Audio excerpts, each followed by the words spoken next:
ఓం శక్తిమోహం అండి. ఓం శక్తిమోహం.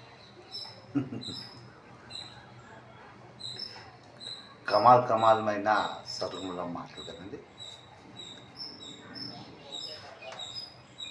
మనము కోడి మాంసం తింటాం కదండి, మేక మాంసం తింటాం, పంది మాంసాలు కూడా తినేస్తాం, కాక మాంసం, పిచ్చి మాంసం, మరి ఏవేవి మాంసాలు తినేస్తాం. కానీ వండిన తర్వాత ఏం మాంసం తెలియదు, తినేస్తాం కదండి.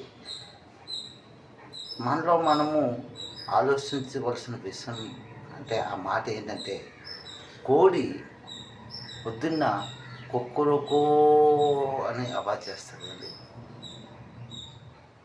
ఆ మేక మెహ మెహ అంటుంది. అలాగే ఈ జంతువులు, ఈ పక్షులు అవాజ్ చేస్తాయి సరే, అవాజ్ వస్తుంది, అలాగే అవాజ్ అన్నమాట. అయితే ఆ మాంసాహారాలు మనము భుజించిన తర్వాత అంటే ఆ అవాజు, ఆ సౌండ్లు ఎక్కడికి వెళ్తున్నాయి?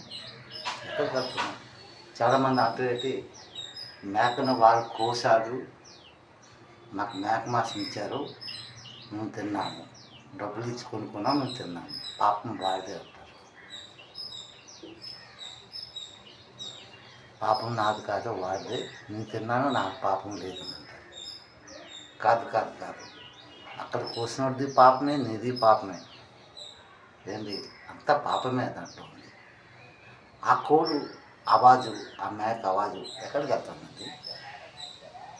అది స్వర్గంలో వెళ్ళిపోతుందా? కాదు, ఆ కోడు, ఆ మేక అవాజు అంతా నీ యొక్క శరీరంలోనే ఉంటుంది. ఆ గొంతుకి దగ్గర ఆ చింత చెట్టుకు గబ్బలాలు, పక్షులు ఏలబడినట్లు ఇక్కడ ఏలబడి ఉంటాయి. అవే ఒక్కొక్కప్పుడు నీ కుటుంబంలో నీ కుటుంబంలో కోపాలు పుట్టించేసి గొడవలు పుట్టిస్తాయి. ఎస్, ఎందుకంటే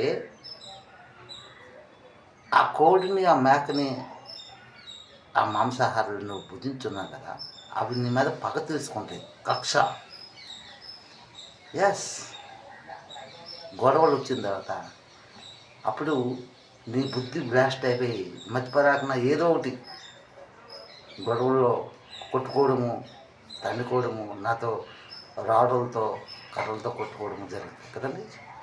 అప్పుడు ఎవరితో తల పగిలిపోతుంది, అప్పుడు రక్తం చూసిన తర్వాత అప్పుడేమో దెబ్బ తగిలిపోయిందా, అప్పుడు హాస్పిటల్కి వెళ్ళినప్పుడు ఆలోచిస్తాం.